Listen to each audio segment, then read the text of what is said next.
할렐루야, 반갑습니다. 네, 오전 예배 마치자마자 앞에다 이제 차를 대기시켜 놓고요. 바로 역으로 이제 달려와서 도착한 뒤 기차를 부랴부랴 타고 여기 사직동까지 도착했습니다. 많은 시간을 들여서 왔는데요. 성도님들도 이 짧은 시간 집중해서 함께 이 말씀 듣고 나누실 때 큰 은혜가 되실 줄로 믿습니다. 네, 오늘 우리가 나눌 내용은요, 성결혼 가정교회 하나님 나라, 이러한 제목으로 제가 제목을 잡았습니다. 잠시만요. 슬라이드가 안 넘어가는데 좀 도와주시겠어요? 네, 오늘 나눌 제목은 부제목입니다. 이게 성결혼 가정교회 하나님 나라.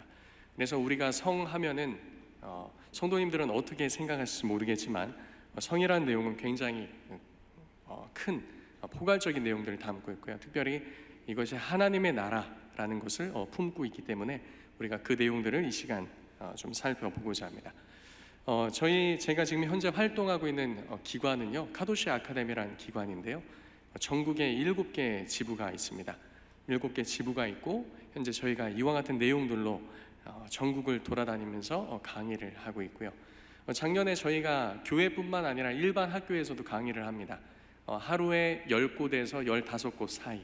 저희가 학교에서는 성경적인 내용을 가르칠 수 없기 때문에 기독교 세계관에 입각하여서 우리가 건전한 생명 중심, 가족 중심 이런 성교육을 하고 인성교육, 그다음에 성폭력 예방, 그다음에 여러 가지 중독 예방 이런 교육들을 하고 있습니다. 작년 한 해만 저희가 9만 5천 명의 학생들을 만났고요. 교회는 177회 출강하면서 오늘 나눌 내용들을 전하였습니다. 여기 앞에 보는 제가 있고 또 옆에 계신 분이 공동 대표인데요. 저희들이 2021년도부터 해서 이제 한 몇 개월 동안 책을 집필하고 또 20여 명의 선생님들을 투입해서 이 성경적 성교육 표준안이라는 걸 만들어냈습니다. 2022년 5월 초에 저희가 서초에 있는 사랑의 교회에서 기자회견, 이 발표 기자회견을 가졌고요. 바로 앞에 보시는 이 내용들입니다. 이 표준안에 따라서 초등학교 1학년부터 고등학교 3학년까지 하나님께서 디자인해 놓으신 성이 무엇인지, 그리고 기타 오늘날 여러 가지 문제가 무엇인지를 저희가 담아냈고, 이런 것들을 현재 전국 교회를 다니면서 저희가 메시지를 전하고 있습니다. 사실 이 메시지는요, 풀로 전하면, 전체 내용을 전하면 한 2시간 정도 되는데요, 오늘 저에게 주어진 시간은 약 50분 정도입니다. 그래서 많은 부분 이 내용도 좀 들으셨으면 좋겠는데 라고 하면서도 시간 관계상 눈물을 머금고 뺀 내용들도 많이 있습니다. 오늘 우리가 동성애라는 그 주제를 보기보단 그 좀 더 위에 상위 개념인 성에 대해서 보면서 오늘 우리가 했던 마지막 찬양, 하나님의 영광스럽고 아름다우심을 드러내는 그런 찬양 아니었습니까? 그래서 하나님께서 디자인해 놓으시고 만드신 본래 성의 의미를 우리가 좀 더 집중해서 볼 거고요. 그 의미가 잘 드러났을 때 왜 동성애를 비롯해서 여러 가지 다른 성 관련된 잘못된 이슈들이 하나님 안에서 옳지 않은지를 우리가 볼 예정입니다. 그래서 보시면 슬라이드가 또 멈췄네요. 이거 좀 도와주세요. 성경적 성에 대해서, 성경이 성에 대해서 무엇이라고 말하는지도 우리가 살펴보고요. 그리고 이 내용들을 특별히 어디서 잘 드러냈냐면 창세기 1장에서 3장 그 앞 내용이 잘 드러내주고 있습니다. 그리고 이 에베소서를 통해서 어떻게 그리스도의 사역으로 인해서 드러났는지 그 내용들을 좀 볼 겁니다.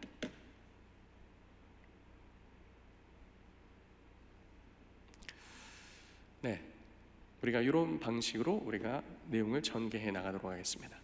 먼저 이제 오늘 우리 삶 가운데 성을 둘러싸고 전쟁이 일어나고 있습니다. 전쟁이란 표현이 아주 적절할 거라고 생각합니다. 우리 성도님들은 자녀 세대들이 학교에서 무슨 교육을 받고 있는지는 잘 알지 못합니다. 제가 청소년 사역을 한 16년 정도 했고요. 청소년들을 좀 더 잘 연구해 보고 싶어서 고려신학대학원에서 MDB를 마친 후에 중앙대학교 일반대학원에서 아동 청소년 전공을 하였습니다. 세부 전공으로는 청소년을 전공했는데요. 제가 청소년 사역을 오래 하고 그리고 심지어는 청소년 전공까지 한다면서 청소년들 다음 세대를 살리기 위해서 열심히 했는데 제가 충격받은 일이 있었습니다. 그때가 20년인가요? 21년인가요? 그때 12월 달에 한 학부모 단체에서 학생들 교과서를 폭로한 겁니다. 제가 학창 시절 학교 다닐 때만 하더라도요, 교과서를 모두 제 책가방에 넣고 다녔습니다. 여기 계신 많은 성도님들이 또 자녀 세대들을 키울 때 자녀들은 무거운 책가방을 이렇게 메고 다녔던 기억이 있을 겁니다. 근데 오늘날은 어떨까요? 아이들이 학교에서 집으로 책 가져올까요? 안 가져올까요? 안 가져옵니다. 학교에서 나눠주고 학교에서 수거해서 폐기합니다. 그래서 다음 세대 아이들이 학교에서 도대체 무슨 내용을 배우는지를 알 수 없다라는 거죠. 근데 학부모 단체에서 폭로한 그 교과서 내용을 보고 저도 실제로 87권의 교과서, 더 많게는 100권이 넘는 교과서를 직접 살펴보면서 충격받은 것이, 그 안에는 우리가 생각하는 것 이상의 많은 내용이 있었다는 겁니다. 심지어 다음 세대 학생들에게 성에 대해서 즐길 수 있는 권리, 이 행복 추구권, 성적 권리라고 해서 저희 때는 이제 say no 이런 걸 배웠습니다. 그거 아니야, 나는 싫어, 원치 않아. 그러면은 이거 진짜 상대방이 원치 않는 거다, 이런 교육을 받았는데요, 요즘에는 say yes도 배웁니다. 내가 say yes, 나의 성적 자기 결정권으로 yes라고 말했을 때 부모도 선생도 누구도 건드릴 수 없다라는 거예요. 그것이 성적인 모든 부분에 있어서 그렇다라는 겁니다. 이것이 오늘날 굉장히 심각한 문제예요. 근데 이러한 사상들이 어디에까지 침투해 있는가? 학교 현장에서 이것을 고스란히 듣고 배운 우리 다음 세대 아이들이 이와 같은 생각을 갖고 있다는 겁니다. 그래서 우리 다음 세대 아이들이 교회는 다니지만요, 이 다음 세대들의 이 성인 관련된 세계관은 지극히 세상적입니다. 뭐 동성애? 뭐 그럴 수 있죠. 뭐 혼전 순결? 뭐 지키지 않을 수도 있죠. 동거 문화? 뭐 그럴 수 있죠. 뭐 좋은 거 아니에요? 내가 원하면 할 수 있는 거 아니에요? 교회가 이렇게 응답한다는 거죠. 제가 우리 고신 교회 안에도 전국을 돌면서 강의를 할 때 이전에 한 3년 차까지는 사전 설문지를 배포했습니다. 중고등학생들 교육하기 전에, 청년들 교육하기 전에 어떤 생각들을 갖고 있는지 알고 싶어서 설문지를 배포했을 때 우리 SFC 학생들 혼전 순결 지켜야 된다, 몇 명이 지켜야 된다고 응답했을까요? 몇 명이나 지켜야 된다고 응답했을까요? 9에서 12% 정도, 9에서 12% 정도만 지킬 수 있다. 나머지는 뭐 지키지 않아도 된다, 뭐 그때 상황에 따라 다르다, 이렇게 나머지는 응답했어요. 87% 정도 되는 아이들이 성에 대해서 굉장히 개방적인 생각을 가지고 있다는 겁니다. 청년들은 어떨까요? 청년들도 마찬가지죠. 오늘날 이와 같은 일들이 학교 현장에서 일어나고 있습니다. 그래서 학부모 단체들이 하는 이야기 중에 하나는 자녀 교과서 읽기 운동이라는 것도 있어요. 제발 자녀들이 무슨 내용을 듣고 배우는지를 학교에서 뭘 배우는지 좀 들여다보라는 것이죠. 특별히 성 관련된 문제에 있어서 그런 것들을 부끄럽고 민망해서 어떻게 합니까? 학교에서 잘 가르쳐 주겠죠 라고 하면서 학교에 맡기고 세상 성문화센터에 맡기고 이런 기관들에 맡겼더니 그들이 자신의 입맛에 따라 자신이 원하는 방향성에 따라서 그와 같이 교육을 했다는 겁니다. 그래서 이것은 세계관 전쟁이라고도 하며, 제가 2022년부터 밀고 있는 키워드는 통치권에 관한 전쟁이라는 거예요. 왜 통치권에 관한 전쟁인가? 이것은 누구의 음성을 듣고 누구의 통치를 받을 것인가에 관한 문제까지도 이어진다라는 거죠. 성경은 성에 대해서 그리스도인들이 어떻게 행해야 될지를 낱낱이, 그리고 우리가 생각하는 것보다 자세히 이야기하고 있습니다. 성경은 성을 이렇게 사용해야 한다고 말하지만 세상도 어떻게 사용해야 한다고 말하고 있다는 거죠. 그러면 누구의 음성을 듣고 그리고 그 길을 따라갈 것인가? 이것은 단지 이 편과 저 편의 선택의 문제가 아니라 그 음성을 듣고 그 통치를 받을 것이다 라는 것에 대한 문제까지도 확산된다는 거죠. 지금 앞에 보면 이 그림, 사진에 무엇이 있습니까? 무엇을 상징하는 거죠? 선악과입니다. 하나님께서는 저 선악과 열매를 먹으라고 하셨습니까? 말라고 하셨습니까? 먹지 말라고 하셨습니다. 근데 뱀은 뭐라고 말했죠? 먹어도 된다, 죽지 않는다고 말하였어요. 그러니까 단지 이것은 누구의 음성을 듣느냐 이 차원이 아니라 누구의 통치를 받을 것인가, 이 문제까지 나아간다는 겁니다. 그래서 우리는 오늘 이 문제에 대해서 살펴보기에 앞서서 세 가지 정확한 고백이 먼저 필요합니다. 자, 너무나도 쉬운 질문이죠. 첫 번째 질문입니다. 성도님들, 하나님 믿습니까? 하나님 믿으십니까? 좋습니다. 그러면 성경이 하나님의 말씀임을 믿으십니까? 아멘이십니까? 좋습니다. 정말 중요한 세 번째 질문입니다. 이 하나님의 말씀이 시대를 초월하여 우리 모두에게 적용됨을 믿으십니까? 아멘이십니까? 아멘입니다. 오늘날의 모든 문제는, 시대가 바뀌었어도 오늘날의 모든 문제는요, 과거에도 그대로 있었습니다. 과학기술이 발전한다 하더라도요, 사람은 바뀌지 않아요. 오늘날 이슈가 되는 동성애 문제, 이게 오늘날에만 있던 것이 아닙니다. 예수님 당시인 그리스 로마 문화권에도 있었죠. 고대 근동에도 있던 문제였습니다. 오늘날 이혼이 만연하다고 하는데 오늘날만의 문제가 아니죠. 예수님 시대는 더 이혼의 문제가 심각했습니다. 고대 시대에도 마찬가지죠. 그래서 하나님의 말씀은 과거뿐만 아니라 오늘날 우리에게도 그대로 적용됨을 믿으시기 바랍니다. 2018년도 제가 퀴어 축제 현장을 다녀왔습니다. 2018, 19, 20부터 해서 코로나 기간에도 온라인을 통해서 이들이 무엇을 하는지 살펴보았습니다. 특별히 2018년도에는 제가 중앙대학원을 다니고 있었기 때문에 제가 학생 신문줄을 제출하고 프레스를 발급받았습니다. 그리고 제가 2003년도 청소년 학회에서 발표한 동성애 문헌들을 연구했었는데요, 현장에 가서 15년이 지난 뒤에는 어떻게 다른가를 조사했습니다. 그러니까 여전히 똑같은 결과를 나타내고 있어요. 근데 그 중에 눈에 띈 깃발이 하나 있었습니다. 저 깃발에 무엇이라고 써 있습니까? 무지개 예수. 그럼 이 사람들이 말하고자 하는 것은 무엇입니까? 예수님도 동성애자들을 사랑하신다는 거예요. 그래서 우리도 하나님 사랑하고 하나님도 우리를 사랑한다. 그러니까 우리에 대해서 뭐라고 하지 말아라라고 이들은 이렇게 주장하는 것이죠. 그런데 성도님들 잘 아시다시피 이단도 뭐 가지고 얘기해요? 성경 가지고 얘기해요. 성경은 정확하게 얘기하고 있습니다. 동성애에 대해서 하나님이 미워하시는 가증한 것이라고 얘기하고 있죠. 또 고린도전서 13장에서 사랑에 대해서 말할 때 사랑은 불의를 기뻐하지 않고 진리와 함께 기뻐하는 것이라고 분명하게 우리에게 말하고 있는 줄로 믿습니다. 그러면 그들에게 진정한 사랑을 전해주려면 어떻게 해야 될까요?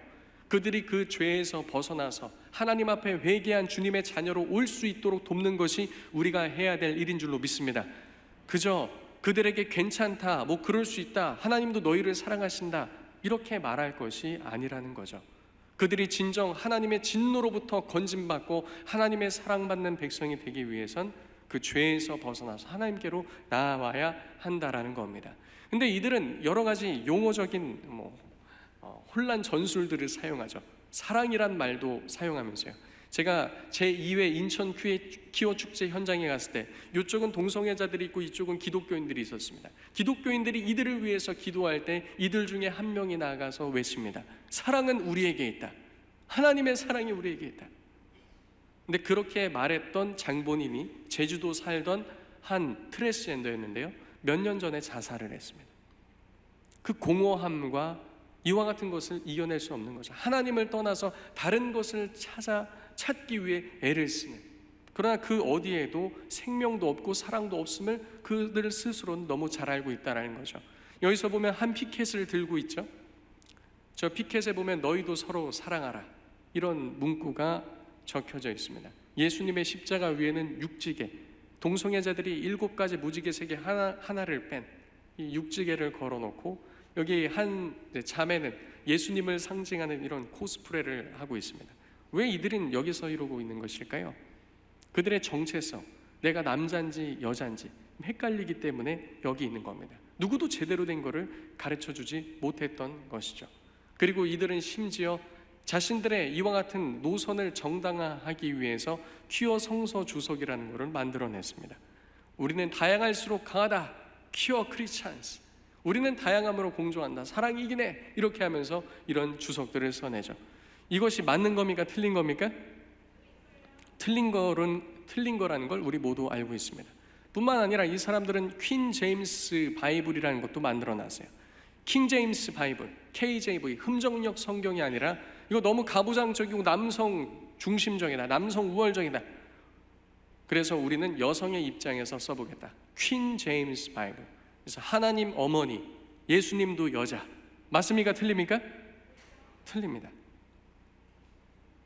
우리가 웨스트민스터 신앙고백서를 고백하는데 제1장에서는 성경에 대해서 이렇게 말합니다. 마땅히 믿고 순종해야 되는 성경의 권위는 어떤 사람이나 교회의 증언이 아니라 전적으로 그 저자이신 누구에게 의존한다? 하나님께 의존한다는 거죠. 따라서 성경을 받아들여야 하는 이유는 이것이 하나님의 말씀이기 때문이다라는 것이 우리의 신조입니다. 어떤 유명한 사람이 어떤 유명한 신학자가 대단한 목사님이 이것이 하나님의 말씀이라고 해서 하나님의 말씀이 아니라 이 말씀이 하나님의 말씀이기 때문에 우리는 이것을 받아들이고 믿는다는 것이죠. 그리고 이 성경은 무엇을 말하는가? 웨스트민스터 소요리 문답에서는 사람이 살아가는 그 첫째 되는 목적이 무엇인지를 정리해서 말해주고 있습니다. 사람의 첫째 되는 목적, 다 같이 노란 글씨 읽어볼까요? 시작. 사람의 첫째 되는 목적은 하나님을 영화롭게 하고 그분을 영원토록 즐거워하는 것입니다. 아멘입니까? 우리의 삶의 목적은 바로 이것이다라는 거예요. 그러면 어떻게 해야 하나님을 영화롭게 하고 기쁘게 할 수 있는가? 구약과 신약 성경이 가르쳐주는 그 방식대로 할 때 하나님은 영광 받으시는 줄로 믿습니다. 이것이 우리 다음 세대들이 가장 먼저 갖춰야 할 그런 신앙의 자세라고 봅니다. 그 중심이에요. 믿음의 신앙 고백이 되어야 합니다. 아까 전에 거기 퀴어 축제 현장 퍼레이드 차 위에 무지개 예수 깃발을 들고 그 사람들이 왜 거기 서 있습니까? 자신의 정체성, 성 정체성에 대해서 혼란스럽다는 거예요. 신앙 정체성에 있어서 혼란스럽다는 거죠. 오늘날 이와 같은 혼돈을 주는 포스트 모더니즘의 문화가 이 세상에 만연하고 있는데 우리는 다음 세대 자녀들을 하나님의 철저한 말씀에 순복하는 자녀 세대들로 길러내야 될 줄로 믿습니다. 그래서 저희 자녀들, 저에게는 세 딸이 있는데요, 세 딸에게 교육시키는 방향성이 그겁니다. 이들이 영원토록 그리고 이 땅에 있는 동안 해야 될 것은 무엇인가? 여호와 하나님을 경외하는 것이다라는 거죠. 모든 교육의 방향성이 거기 있다라는 거예요. 우리 여기 앉아있는 청년분들도 마찬가지입니다. 그리고 젊은 세대 부모님들도 마찬가지입니다. 자녀 세대들이 이 땅에서 훌륭한 사람으로 길러내는 것이 아니라, 이 땅에서 단지 고액 연봉자로 길러내는 것이 아니라, 이 땅에서 어떠한 높은 상아탑을 쌓는 그런 자들로 길러내는 것이 아니라, 우리는 어떠한 사람들로 자녀를 길러내야 됩니까? 여호와 하나님을 경외하는 자들로 길러내야 할 줄로 믿습니다. 그들의 인생의 방향성에 있어서 하나님을 영화롭게 하고 즐거워하는 방식으로 살아갈 수 있도록 머리부터 발끝까지, 그들의 어릴 적부터 그들의 노년에 주님 앞에 서는 그날까지 이와 같은 가치관으로 무장시키고 교육해야 될 줄로 믿습니다. 더군다나 이 시대에 이것들이 더욱더 필요하다라는 겁니다. 목사님, 오늘 성에 대해서 나눌 텐데 왜 이런 말씀들을 계속 하시죠? 네, 맞아요. 이게 중요하기 때문에 그렇습니다. 성을 사용함에 있어서도 이 말씀들이 그대로 적용됩니다. 성을 어떻게 사용할지 하나님께서 말씀에서 말씀해 주셨을 뿐 아니라 이 성이라는 것을 통해 우리는 누구를 영화롭게 하고 하나님을 영화롭게 하고, 누구를 즐거워하는 방식으로 하나님을 영원토록 즐거워하는 방식으로 이것이 구현되도록 해야 한다는 겁니다. 위와 같은 전제를 가지고 우리는 하나님의 창조 세계를 바라봐야 합니다.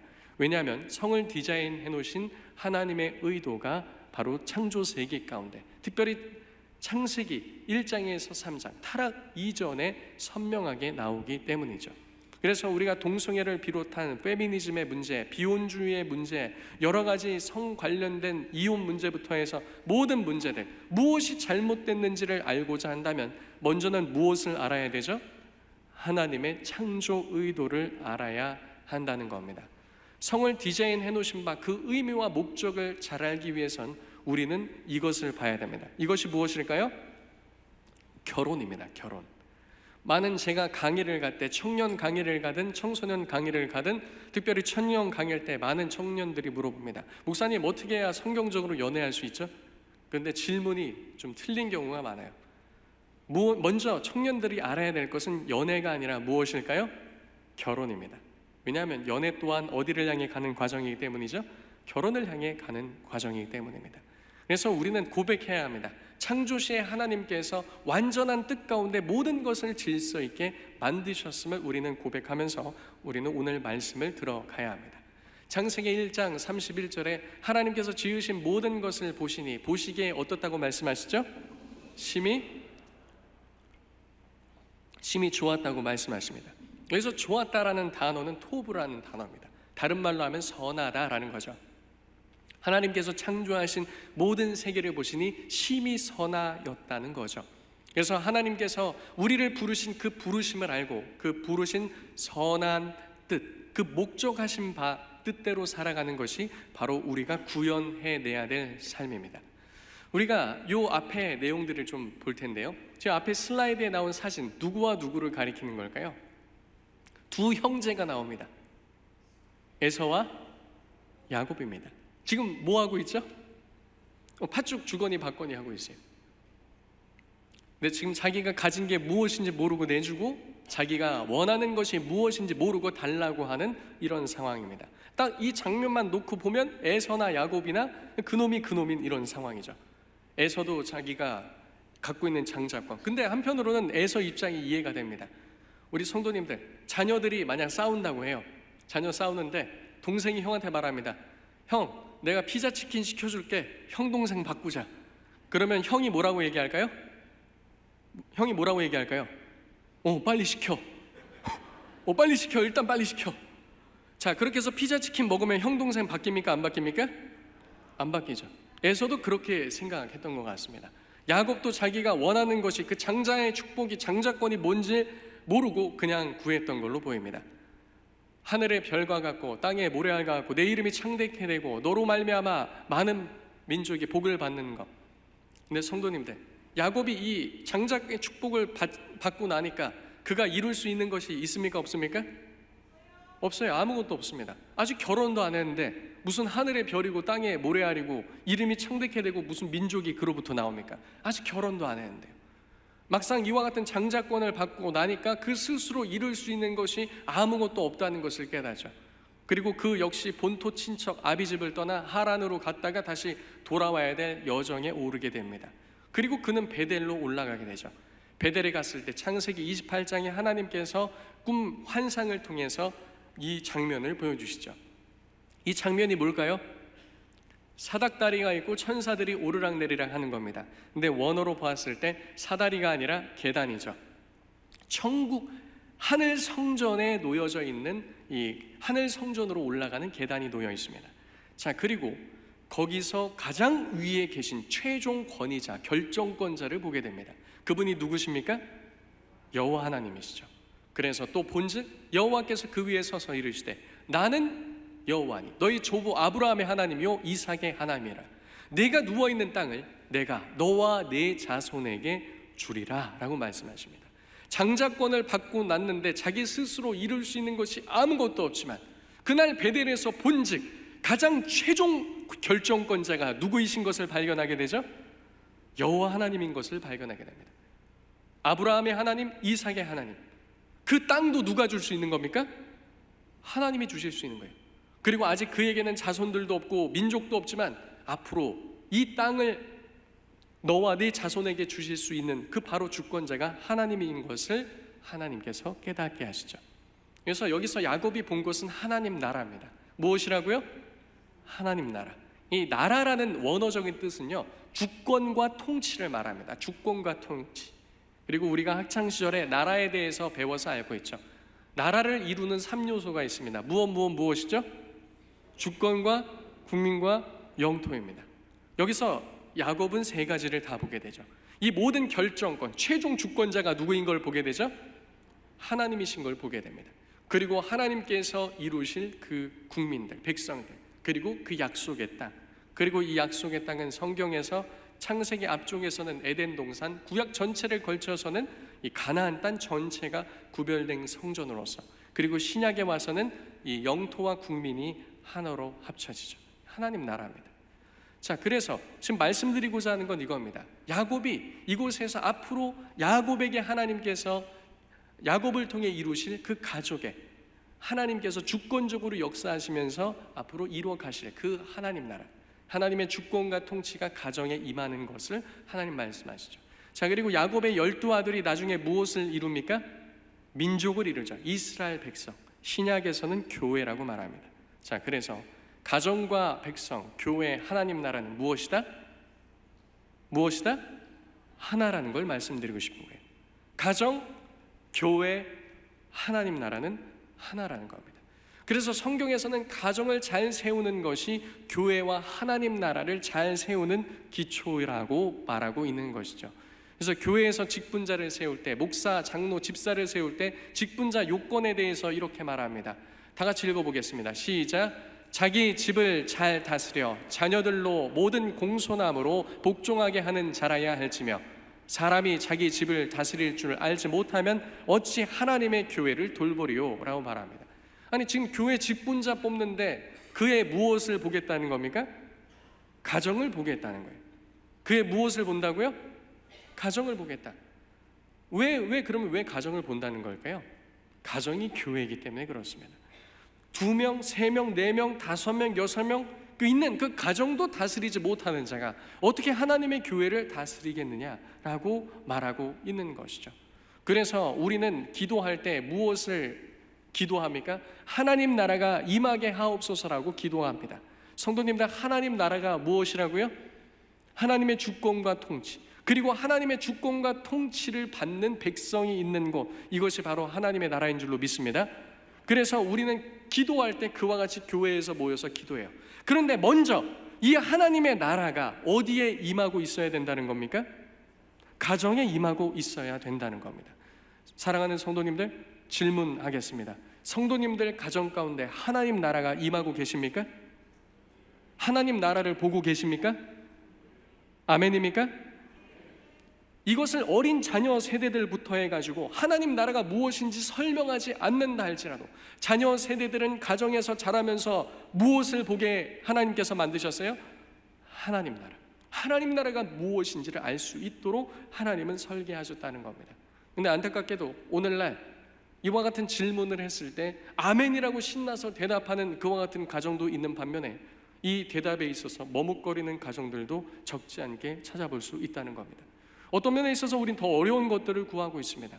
작은 교회, 가정 교회, 교회들, 건강한 교회들이 모여서 이와 같은 회중 교회를 이루는데, 우리는 가정들이 거룩한 교회로서 세워지지 못한 채 이곳에 와서 하나님의 나라가 임하게 하옵소서라는 더 크고 어려운 것들을 구하고 있는 것은 아닌지 모르겠습니다. 하나님께서 성을 주신 이유는요, 이와 같이 하나님 나라와 연관되어 있기 때문입니다. 우리가 가정을 이룬다고 하는데 가정이 어떻게 이루어지죠? 한 남자와 한 여자가 만나서 사랑을 해서 하나님께서 가정을 이루게 하시죠. 그리고 이것이 무엇이라고요? 교회와 하나님 나라라고요. 그래서 성은 무엇과 연관되어 있다? 하나님 나라하고 연관성이 있다는 겁니다. 성, 연애, 결혼, 가정, 이 모든 주제도 하나님 나라와 연관되어 있으며 교회를 세우는 것하고 연관되어 있다라는 사실을 아셔야 됩니다. 그래서 이 자리에 계신 청년분들 계시다면, 젊은 부모 세대 분들 계시다면, 특별히 청년분들은 성하면은 남녀의 로맨스, 사랑, 이것을 떠올리기 전에 무엇을 떠올려야 된다?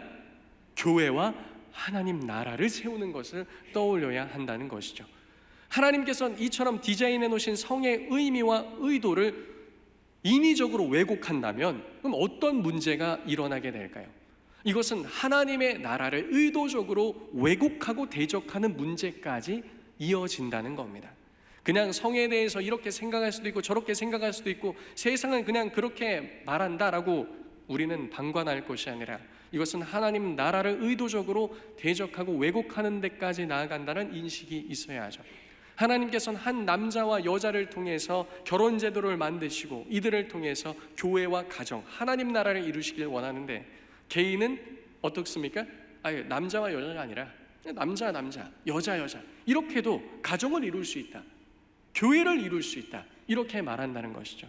이건 단지 그들의 취향의 문제가 아니라 하나님 나라에 대한 도전이고 형상에 대한 왜곡이라는 겁니다. 가정을 통해서, 그리고 교회라는 걸 통해서, 또 국가라는 걸 통해서 하나님께서는 일반 은총의 영역 속에서도 하나님의 나라와 통치가 무엇인지를 설명하고자 이 모든 것들을 디자인해 놓으셨는데, 원수는 이 모든 것들을 하나씩 갖게 격파하고 있다는 거죠. 그래서 오늘날 우리는 성을 생각할 때 중요한 것이 있습니다. 그것이 무엇입니까? 가치관입니다. 무엇이라고요? 가치관. 이 가치관의 사전적 뜻은 가치에 대한 관점, 평가의 근본적 태도입니다. 내가 성경을 어떠한 가치관으로 바라보겠는가? 하나님의 말씀입니다. 이 물건을 어떻게 바라보겠는가? 모든 것이 그 태도에 따라서 달라진다는 거죠. 어떻게 내가 바라보고 평가할 것인가. 그런데 이 가치관은 그냥 형성되는 것이 아닙니다. 항상 외부로부터 주어집니다. 어디로부터 주어진다고요? 외부로부터 주어진다. 세상 말로 하면 신념, 우리말로 하면 믿음이라는 것이죠. 한 예를 들면 제가 핸드폰을 사용하는데 저는 삼성 갤럭시 폰만 사용합니다. 왜냐하면 스마트폰은 무엇이기 때문입니까? 삼성 갤럭시이기 때문이죠. 이렇게 얘기했을 때 젊은 청년들 중에 그렇지 않다라고 반발하시는 분들이 계십니다. 스마트폰은 아이폰이지 무슨 삼성 갤럭시냐. 근데 저는 이와 같은 생각을 가지고 있어요. IT는 삼성이다. 그래서 저는 스마트폰도 삼성, 태블릿 PC도 못 쓸까요? 노트북은 못 쓸까요? 청소기는 못 쓸까요? 냉장고는 못 쓸까요? 세탁기, 건조기, 인덕션 모든 걸 못 쓸까요? 삼성. IT는 삼성. 그러면 제가 전 삼성 직원이 아닙니다. 참고로. 자, 그러면 저는 태어날 때부터 삼성 하면서 태어났을까요? 그렇지 않습니다. 여러 가지 메시지들이 전달된 거죠. IT는 삼성이다. 스마트폰은 삼성이다. 그래서 외부로부터 주어진 이와 같은 믿음이 가치관을 형성했고, 그것이 무엇을 불러오냐면 세계관을 끌어들여오는 겁니다. 세계관은 세상을 바라보는 관점이죠. 그리고 이것은 무엇을 동반해내는가? 행동이라는 것을 불러온다라는 거예요. 그래서 믿음은 반드시 그 믿음 있는 행동을 끌어오는 줄로 믿습니다. 또한 로마서 12장 1, 2절이 말하는 것처럼 우리는 거룩한 하나님의 백성으로서 우리의 삶을 어떻게 드립니까? 하나님께서 받으시는 거룩한 산 제물로 드리게 되어 있다라는 겁니다. 가치관에 따라서 그 가치관은 믿음으로부터 형성되며 세계관을 끌고 오며 행동을 불러온다는 것이죠. 그래서 지금 내가 바라보고 해석하는 세계는 내가 무엇을 믿는지를 설명해 주고 있습니다. 그런데요, 성도님들, 세상은 현재 잘 보이십니까? 이게 2021년 한국갤럽 오피니언 데일리 오피니언 자료입니다. 동성결혼 법제화 찬성하는가? 2021년에 20대 청년들의 동성결혼 찬성한다 몇 퍼센트가 응답했습니까? 73%. 자, 그러면 질문입니다. 전혀 이와 같은 생각이 없던 10대 학생들이 20대 청년이 되니까 동성결혼이나 찬성해볼까? 이렇게 생각이 바뀐 겁니까? 그렇지 않다라는 것이죠. 그러면 이들이 20대가 되기 어느 전부터, 훨씬 전부터 10대 때부터 외부로부터 가치관을 형성해 줄 수 있는 여러 메시지들이 던져졌다라는 겁니다. 그러면 가정에서 부모들이 동성애는 괜찮은 거야, 남자 여자 결혼도 하고 사랑할 수 있어, 부모들이 이렇게 가르쳤을까요? 아니라는 것이죠. 그럼 어디서 가르쳤을까요? 학생들이 가장 많이 노출된 곳이 어디입니까? 학교 현장과 미디어라는 것을 알 수 있죠. 이게 동성애 관련된 문헌들에도 동일하게 나와 있습니다. 이와 같이 오랜 세월 동안 가치관을 형성한 그들은 그와 같이 세상을 바라본다라는 것이죠. 그리고 이와 같은 동성애도 한 사랑의 형태로 보는가? 18세에서 29세 청년들이 응답하기는 86%가 그렇다라고 대답했습니다. 자, 그럼 2023년도에는 어떻게 바뀌었을까요? 20대 청년들은 64%만 찬성한 반면에 문제는 40대에서 50대 각각 10%씩 늘어났다는 겁니다. 이게 오늘날 현주소라고 할 수 있죠. 자, 성에 대해서 다른 파트도 마찬가지입니다. 결혼은 계속해서 줄어들고 있고 이혼은 높은 수지로 계속 유지하고 있습니다. 결혼하면 아이를 낳을 것인가? 그렇지 않다는 비율이 계속해서 올라가고 있죠. 올해도 국가 소멸 상태다라고 하면서 2024년 출산율 전망 몇으로 보고 있습니까? 0.6대로 보고 있지 않습니까? 참 놀랐습니다. 하나님께 생명이 있고 교회는 그 생명을 품고 있는데 전 세계적으로 가장 교회가 그래도 건재하게 버티고 있는 나라요, 인구 대비 가장 교회가 많은 나라요, 성도가 많은 나라임에도 불구하고 출산율은 앞자리가 무엇을 가리킵니까? 0이에요. 다른 말로 뭐죠? 생명 없음입니다. 아주 충격적인 거예요. 그러면 교회 안의 출산율은 어떨까요? 세상과는 달라야 되지 않겠습니까? 근데 청년들도 생각하는 게 어떻죠? 부모 세대들도 생각하는 게 어떻죠? 비슷합니다. 2017년도 대한산문가의사회에서 하루 낙태 건수를 3,000건으로 추산했습니다. 3,000건. 지금 전 세계적으로 전쟁이 일어나고 있어요. 우크라이나, 러시아, 이스라엘, 팔레스타인, 그리고 하마스, 그리고요 또 지금 대만과 중국이 위험 상태에 있고, 우리나라도 마찬가지죠. 우리가 왜 전쟁이 일어나지 않기를 바라고 있습니까? 많은 무고한 생명들이 죽기 때문에 그렇지 않습니까? 2017년도 본래는 그 해 태어나야 될 아이들이 145만 2천 명이었습니다. 근데 대한산부인과 의사회에서 추론한 하루에 3,000건씩을 카운트해서 곱하기 365를 하면 109만 5천 건이 됩니다. 109만 5천 명의 태아들이 엄마 뱃속에서 죽었다는 거예요. 그리고 그 해에 태어난 아이들은 몇만입니까? 35만 7천 명입니다. 32.6%만 이 땅에 태어났습니다. 예수님이 오셨을 때도 어떻게 했죠? 헤롯 대왕이 어떻게 했습니까? 2세 미만 아이 다 죽여라. 모세가 태어날 때도 어떻게 했죠? 아이들 다 업고 나일강에 던지고. 근데 마지막 때인 오늘날도 이와 같은 일들이 이 땅 가운데 만연하고 있다는 겁니다. 여성들의 낙태 문제, 이게 여성들만의 문제가 아니죠. 남자와 여자의 문제죠. 왜 낙태를 많이 할까요? 기혼 여성 절반, 미혼 여성 절반 이렇게 합니다. 낙태하는 이유가 뭡니까? 자신의 행복 추구, 사회적 진출, 성공, 만족, 재정적 문제, 이런 여러 가지 문제들입니다.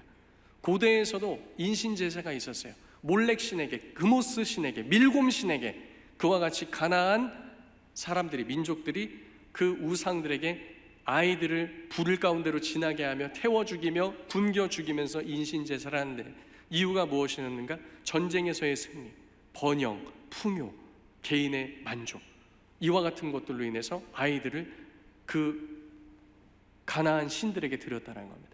대한민국은 어떻습니까? 인구 대비 엄청난 숫자예요. 우리나라 6.25 전쟁 일어났죠. 6.25 전쟁 3년 1개월 이틀 동안 일어났습니다. 그때 몇 명이 죽었을까요? 민간인 학살부터 시작해서 우리 대한민국 국군, 미군, 유엔군, 민민군, 중군, 참정군 다 해가지고요. 대략 123만입니다. 3년간. 근데 1년 동안 몇만이 죽은 겁니까? 109만 5천. 낙태 옹호론자들은 너무 과한 집계라고 합니다. 그래서 그들이 주장한 집계는 60에서 70만 건입니다. 적은 수치입니까? 많은 수치입니까? 많은 수치예요. 오늘날 교회는 무엇을 해야 됩니까? 전 다음 세대 외치면서 나아가다가 이 사실을 2019년도에 알고 굉장히 충격을 받았어요. 해외 나가서 선교하는 것도 중요하고 다음 세대들에게 복음을 전하면서 영혼 구령하는 것도 중요한데 무엇도 중요합니까?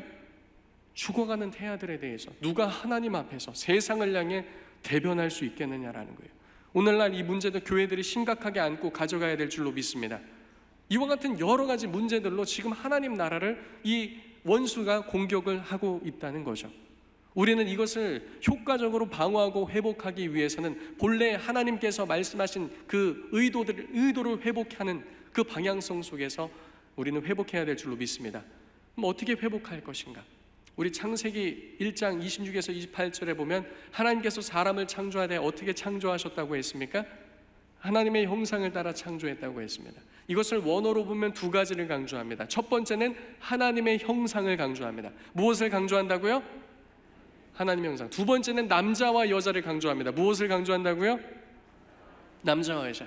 하나님께서는 남자도 하나님의 형상, 여자도 하나님의 형상으로 만드셨지만 남자와 여자를 하나님의 형상으로 만드셨습니다. 그리고 이 둘을 바로 결혼 제도를 통해 엮어서 무엇으로 만드셨죠? 가정. 그래서 가정은 하나님의 형상입니다. 무엇이 또 하나님의 형상이라고요? 가정. 그리고 이 가정이 확장판이 어디입니까? 교회입니다. 교회는 누구의 형상입니까? 하나님의 형상입니다. 그래서 세상이 교회를 볼 때 하나님의 형상을 볼 수 있어야 하며, 세상이 우리들의 믿는 가정을 볼 때 하나님이 어떤 분이신지, 그분이 어떻게 섭리하시고 역사하셔야 되는지를 볼 수 있어야 될 줄로 믿습니다. 제가 중앙대 대학원을 다닐 때 저희 가정이 이렇게 학교를 가면요, 그리고 우리 가정 생활하는 걸 보면 그 당시에 페미니스트들을 비롯해서 많은 비혼주의 청년들이 그들의 가치관이 흔들렸어요. 와, 가정이 저렇게 아름다워도 되나? 그래서 많은 청년들이 결혼하고 싶다고도 얘기하고, 안 믿는 청년들도 결혼에 대해서 이제 이 자매랑 결혼할 건데 조언을 들으러 왔다고도 그렇게 찾아오곤 했습니다. 제가 성경대로 가정을 이끌고 가정을 꾸려가니까요, 부천시에서도 육아 잘한다고 해서 2년 연속 육아 아빠 상을 주기도 했습니다. 우리가 하나님의 말씀대로 형상을 회복해 나갈 때 그 속에서 하나님의 탁월함이 드러날 줄로 믿습니다. 우리 교회들도 마찬가지다라는 거죠. 하나님께서는 남자와 여자를 창조하셨습니다. 이것은 생물학적인 남자와 여자를 말하는 겁니다. 예수님께서도 생물학적인 남여를 말씀하셨습니다. 그러니까 생물학적인 남자와 여자 말고 다른 성별은 있습니까? 없습니까? 존재하지 않는다는 것이죠. 하나님께서는 하나님의 형상대로 남녀를 창조하시고 사람을 어디에 두셨습니다. 그게 상당히 중요한데요, 이 아담과 하와를 어디에 두셨을까요? 에덴에 두셨습니다. 창세기 2장 8절에서 17절까지 이 구조입니다. 성경에선 중요한 걸 2번 반복하죠. 그래서 아멘도 몇 번 합니까? 아멘 아멘. 진실로도 내가 진실로 너에게 말하는, 여기서도 2번 반복하는 겁니다. 하나님께서 사람을 어디에 두셨다? 에덴에 두셨다. 그럼 에덴이 어떤 곳인지를 알아야 되죠. 에덴은 아담과 하와가 뛰어놀면서 나 잡아봐라 하는 곳이 아니라, 에덴 동산은 성경을 이렇게 말합니다. 누구의 동산이다? 여호와의 동산이다. 하나님의 동산이다 라고 말합니다. 유대인들은 이 에덴 동산을 어떻게 봤을까요? 유대인들은 에덴 동산을 성소로 보았습니다. 특별히 지성소로 보았습니다. 무엇으로 봤다고요? 지성소. 자, 그러면 성소와 지성소 뭐 하는 곳입니까? 하나님을 섬기고 만나고 교제하는 곳인 줄로 믿습니다. 그래서 창세기에서는 하나님께서 임재하시는 장소로 에덴 동산을 보았다는 거예요. 그러면 남녀를 창조하신 하나님께서 가정을 만드시고 이들을 하나님과 교제하도록 두셨다는 것을 우리는 알 수 있어요. 이게 사람을 하나님께서 창조하신 목적이며 가정을 만드신 목적이라는 것을 알 수 있는 것이죠. 이 에덴 동산의 모습이 또 성경 2곳에서 다 나오는데, 에스겔 47장과 계시록 22장입니다. 이 둘은 무엇을 설명하고 있냐면 하늘 성전을 말하고 있는 겁니다. 자, 그러면 하늘 성전을 말하는 이 두 본문과 무엇이 비슷하다? 에덴 동산이 비슷하다는 겁니다. 그럼 에덴 동산은 무엇이다? 성전이라는 것을 알 수 있는 거죠. 이게 신학적으로도 맞습니다. 하나님께서 그러면 아담과 하와를 왜 그곳 에덴 곧 성전에 두셨는가? 이곳에서 안식하게 하시기 위함인데요, 에덴에서 안식하다, 이 안식하다는 뜻은 이 대한민국 사람들의 체감상 그냥 누워있고 널브러져 있는 것을 안식이라고 생각합니다. 근데 성경이 말하는 안식은 무엇이냐면 하나님과 교제가 안식이라고 말하고 있습니다. 지금 성도님들은 무엇하고 계신 거죠? 하나님 안에서 안식하고 계시는 겁니다. 그런데 여기서 아담과 하와를 그냥 두시지 아니하고 2가지 일을 하도록 하나님께서 두셨습니다. 그것은 바로 아바드와 사말의 사역입니다. 다 같이 따라해 봅시다. 아바드, 사말. 이것은 경작하고 지키는 겁니다. 그럼 무엇을 경작하고 지키는가? 에덴 동산을 경작하고 지키라는 겁니다. 그리고 아바드와 사말이 무엇인지 더 잘 알려면 아바드와 사말이 많이 나와 있는 본문을 찾아보면 됩니다. 이 본문이 어디 나오냐면 민수기에 나오는데요, 민수기에서 제사장들이 성소에서 하나님을 섬기고 성소를 지키는 것을 아바드와 사말이라고 말합니다. 그러면 아담과 하와가 에덴 동산에서 해야 될 일은 무엇입니까? 에덴이라는 성소에서 하나님을 섬기고 그 에덴을 지키는 것, 하나님과의 교제를 지키는 것, 그것이 바로 아담과 하와의 부르심이었다라는 것을 알 수 있죠. 그리고 그것이 곧 누구의 부르심이다? 우리의 부르심이라는 것을 알 수 있습니다. 그래서 성경은 아담은 제사장 사역으로 부르셨다는 것을 말하고 있죠. 그리고 창세기 3장에 가보면은 뱀이 등장하게 됩니다. 그리고 아담과 하와가 사말의 사역을 했어야 되는데 이 사말의 사역에 성공합니까? 실패합니까? 실패하게 되죠. 그래서 그 가정도 깨지고 그와 같은 교회도 위태로워지고 하나님과의 가정 관계도 깨어지는 것입니다. 오늘날 우리도 하나님께서 부르신 하나님과 우리와의 관계, 그리고 우리 가정, 우리 교회, 아바드와 사말의 사역을 잘 해내야 될 줄로 믿습니다. 근데 원수는 어떻게 한다고요? 계속해서 공격한다고요. 특별히 오늘날 성이라는 주제를 통해서도 집요하게 공격을 하고 있다는 겁니다. 특별히 다음 세대 가운데 아주 맹공격을 펼치고 있습니다. 그래서 이것은요, 단지 아담과 하와가 그곳에서 선악과를 먹었다 안 먹었다 이런 차원의 문제가 아닙니다. 하나님께서 그 열매를 먹으라고 하셨습니까? 말라고 하셨습니까? 먹지 말라고 하셨어요. 근데 그들은 누구의 말을 들었죠? 뱀의 말을 들었어요. 정복하고 다스리라고 만들어 놓은 피조물의 말을 듣고 거기에 따라갔다는 거예요. 하나님의 말씀을 듣고 따라가는 것이 아니라 그와 같은 자신이 다스려야 될 피조물의 말을 듣고 따라가는 어리석음을 범했다는 것이죠. 오늘날도 우리의 성 관련된 문제에 있어서 이런 문제들이 우리 다음 세대들 가운데, 오늘날 우리들 가운데도 동일하게 나타나고 있다는 겁니다. 이들이 여기서 아바드와 사말의 직무를 실패했을 때 그 처참함과 비참함은 생각 외로 굉장히 크게 다가온 것을 알 수 있죠. 성문제로 자녀가 넘어지고, 가정에서 누군가 넘어지고, 교회에서 성문제가 터졌을 때 그것은 작은 일입니까? 큰 일입니까? 굉장히 큰 일로서 다가오게 되죠. 오늘날 아바드와 사마를 우리가 잘 해야 될 일이 바로 여기 있는 겁니다.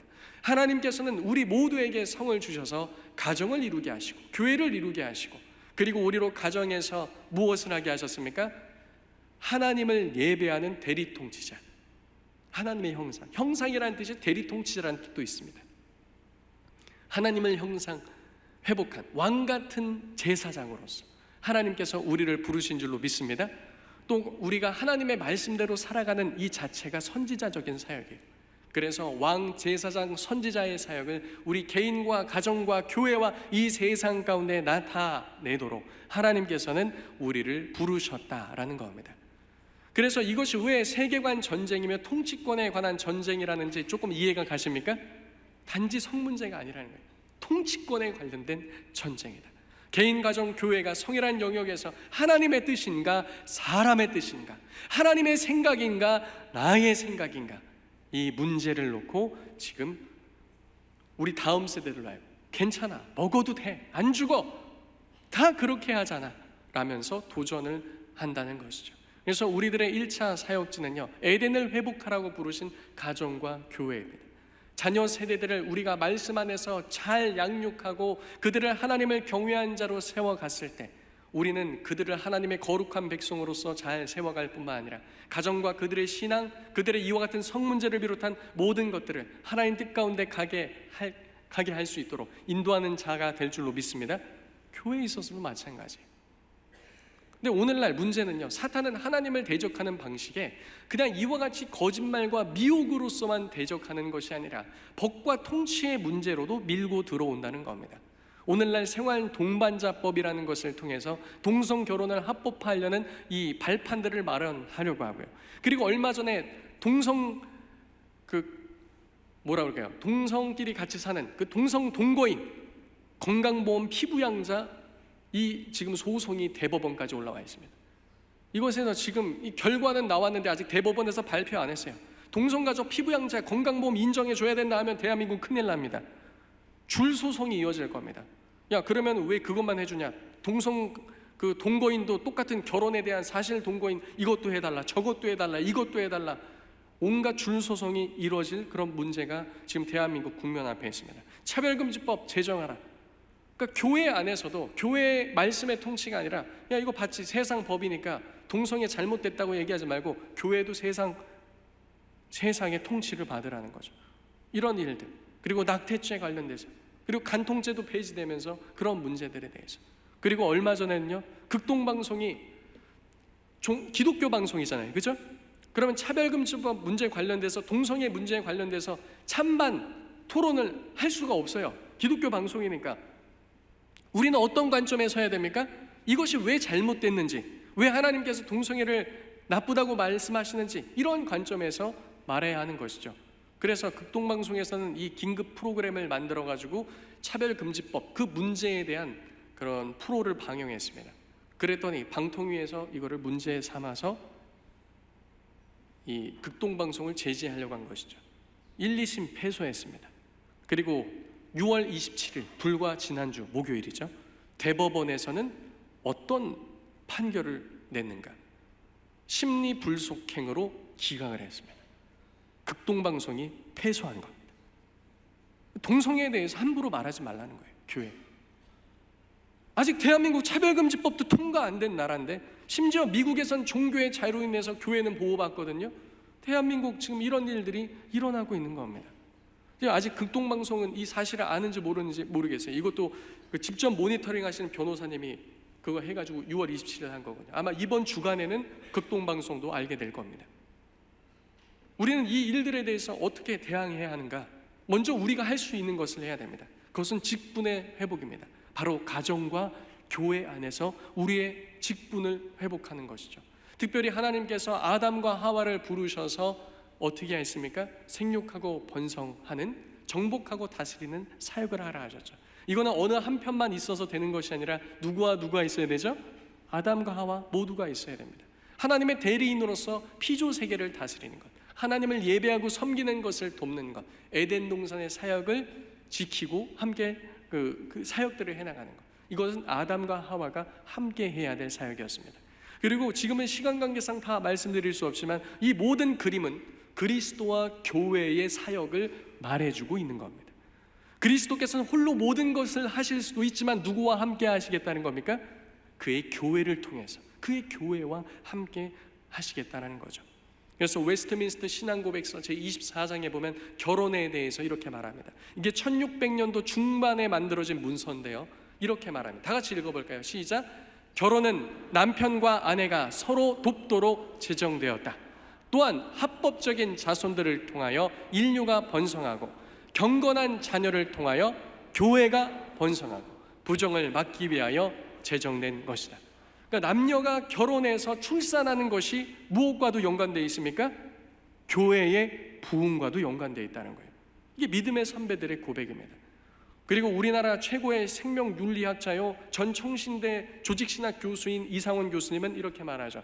구약과 신약의 차이점은 구약은 생육하고 번성하는 것을 통해, 신약에서는요 생육하고 번성하는 것 플러스 이방인의 전도를 통해서도 교회가 부흥하게 하셨다는 거예요.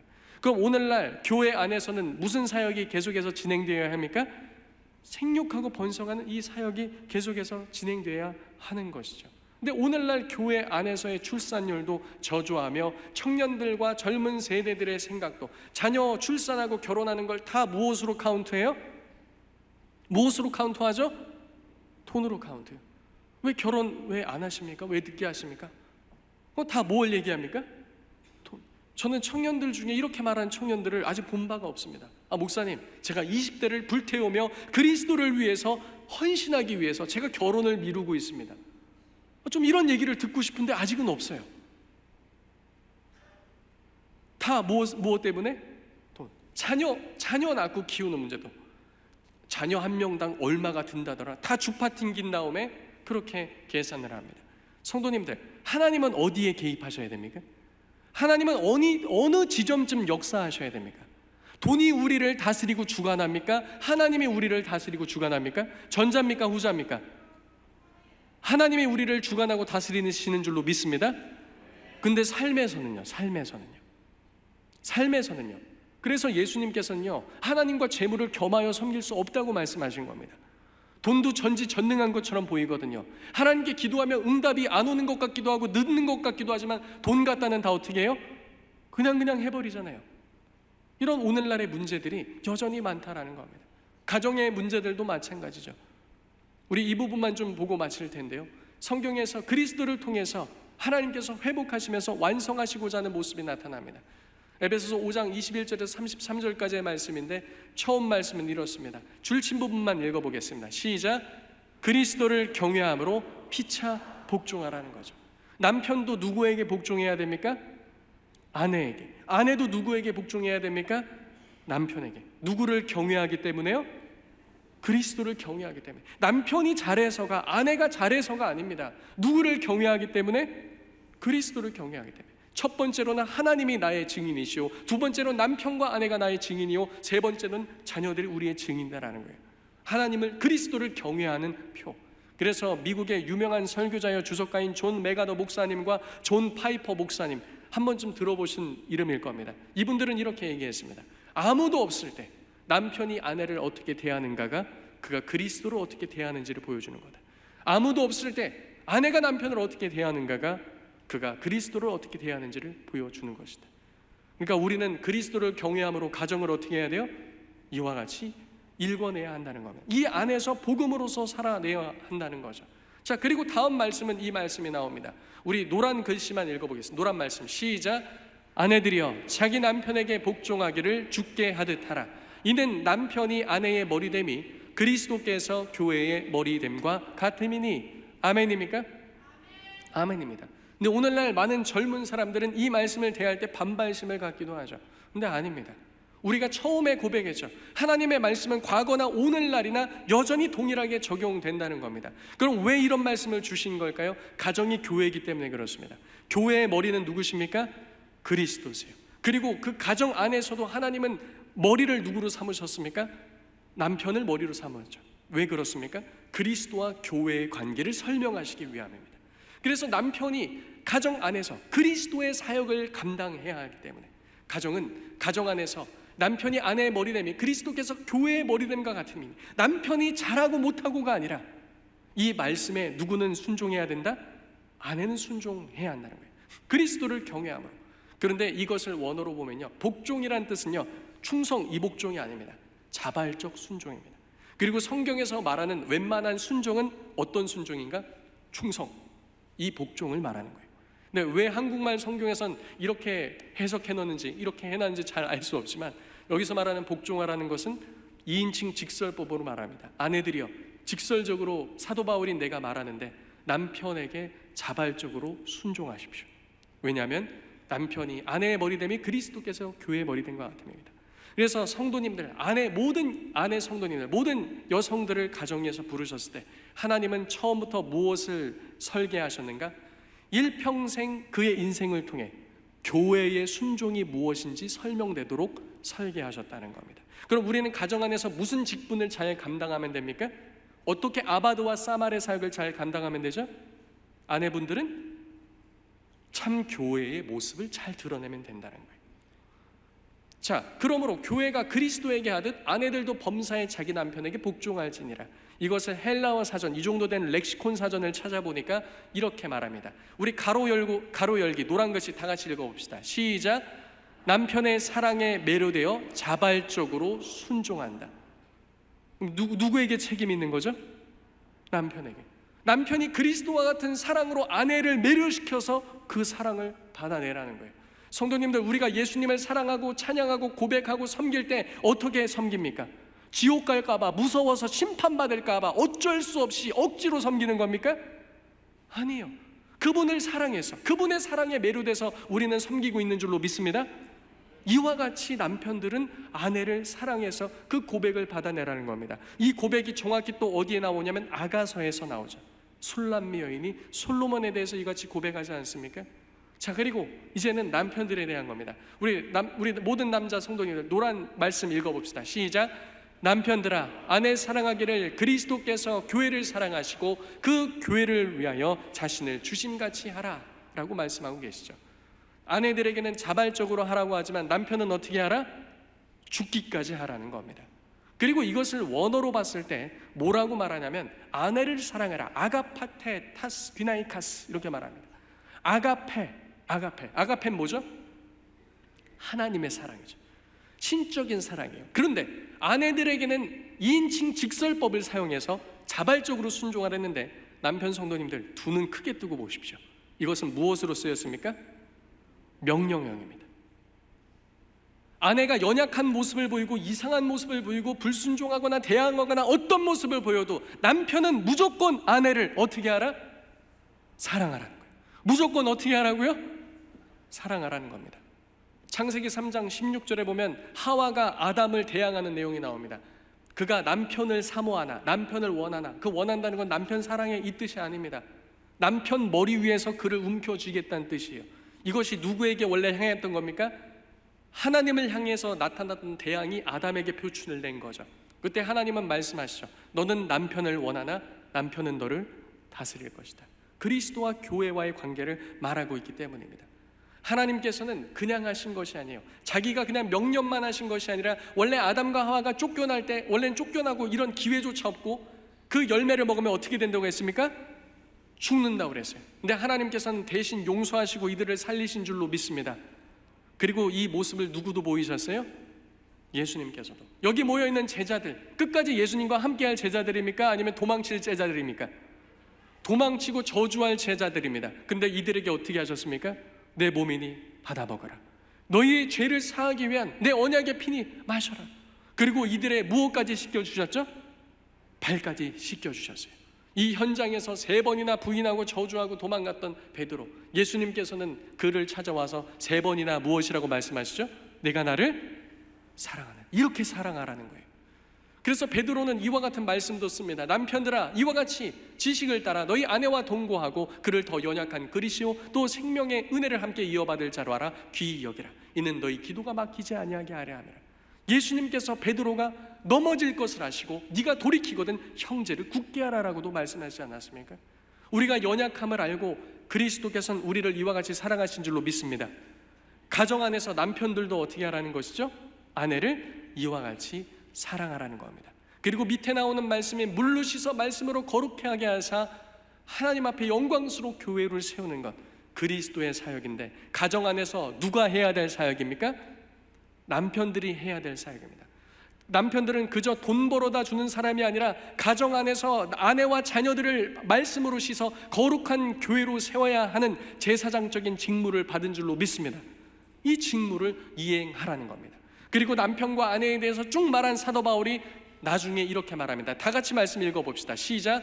그러므로 사람이 부모를 떠나 그의 아내와 합하여 그 둘이 한 육체가 될지니 이 비밀이 그도다. 나는 그리스도와 교회에 대하여 말하노라. 아멘. 하나님께서 성을 주신 이유가 여기서 드러난다는 것이죠.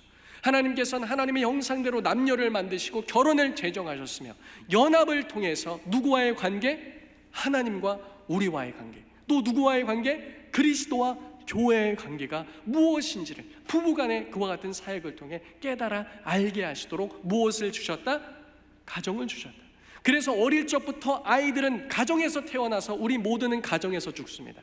가정에서 태어날 때부터 그리스도와 교회의 모습을 보며 서로가 어떻게 사랑하고 아껴주는지를 보면서 그들은 따로 복음이 무엇인지 하나님 나라가 무엇인지를 설명해 주지 않아도 부모의 삶을 통해서 설명함 받도록 하나님께서는 제정하셨다는 거예요. 근데 오늘날 이것이 어떻습니까? 많이 무너져 있다는 겁니다. 교회 안에서도 가정이 성경적으로 무엇인지, 남편과 아내와의 관계가 무엇인지 그것을 잘 모르고 자녀를 기르었을 뿐만 아니라 젊은 세대들도 결혼하고 가정을 꾸릴 때 이와 같은 것을 염두하지 않은 채 그저 세상과 같이 하는 경우가 많다는 것이죠. 그래서 이제 슬라이드 몇 장 안 남았습니다. 하나님은 연합을 통해 하나님의 형상을 지닌 무엇과? 개인과, 그 다음요 가정과, 그 다음요 교회가 번성하게 하셨으며, 그리고 이것을 통해 어떻게 하게 하셨다? 성화되게 하셨다는 거예요. 이 모든 것을 통해 무엇을 드러내시기 위해서? 하나님의 영광을 드러내시기 위해서 하나님은 우리에게 무엇을 주셨습니까? 성을 주셨다는 겁니다. 오늘날 이것이 극심한 공격을 받고 있습니다. 특별히 하나님께서 만드신 남자와 여자가 아니라 남자와 남자, 여자가 합하는 것도 옳다라고 말하는 것이 점점 득세해가는 이 시대. 그리고 남녀의 성은요 그리스도와 교회의 이 언약적 관계를 복음을 설명하게 돼 있거든요. 그런데 결혼이 아닌 결혼 밖에서도 이와 같이 하는 것이 옳다라고 말하는 이와 같은 시대를 살고 있는 것이죠. 우리는 교회로서 무엇을 회복해야 될지, 무엇을 가르쳐야 될지, 무엇을 지켜야 될지 깊이 생각하고 나아가야 될 그런 시기라는 겁니다. 이 시대의 가정, 교회, 하나님 나라를 사수하기 위해서는 우리는 무엇을 해야 됩니까? 이와 같이 남자와 여자를 통해서 하나님께서 가정과 교회 그리고 하나님 나라를 이루신다는 사실을 기억하며 이와 같이 거룩한 공동체인 가정을 거룩한 교회로 세워 나가야 될 줄로 믿습니다. 그와 같은 우리 사직동 교회 되게 예수님의 이름으로 축복합니다. 우리가 이 시간 다 같이 기도했으면 좋겠습니다. 우리가 들은 말씀 듣고 다 같이 기도할 때요, 하나님, 오늘날 무너져가는 성 문제, 이것은 단지 성에 대한 문제가 아닙니다. 이것은 우리 가정에 대한 문제며 교회에 대한 것이며 하나님 나라에 관련된 겁니다. 하나님이여, 특별히 세상은 그렇다 할지라도 오늘날 교회 안까지 이런 문제들이 치고 들어와서 우리 가정과 교회를 무너뜨리는 이런 일들도 보게 됩니다. 하나님, 우리 자녀 세대들을 불쌍히 여겨 주옵시고, 하나님이여 우리 가정을 주님께서 도와주시며, 하나님이여 이 시대 교회들을 주님께서 도와주옵소서. 다시금 이와 같은 문제들을 하나씩 올바로 세워나감을 통해서 우리 가정을 통해 세상에 하나님의 영광을 보게 하시고, 우리의 가정을 통해서, 우리 교회를 통해서 세상에 하나님의 형상과 영광을 보게 하여 주옵소서. 이런 일들이 이 땅 가운데 회복되는 역사 있게 하여 주옵소서. 다 같이 주여 한번 외치고 통성으로 기도하겠습니다. 주여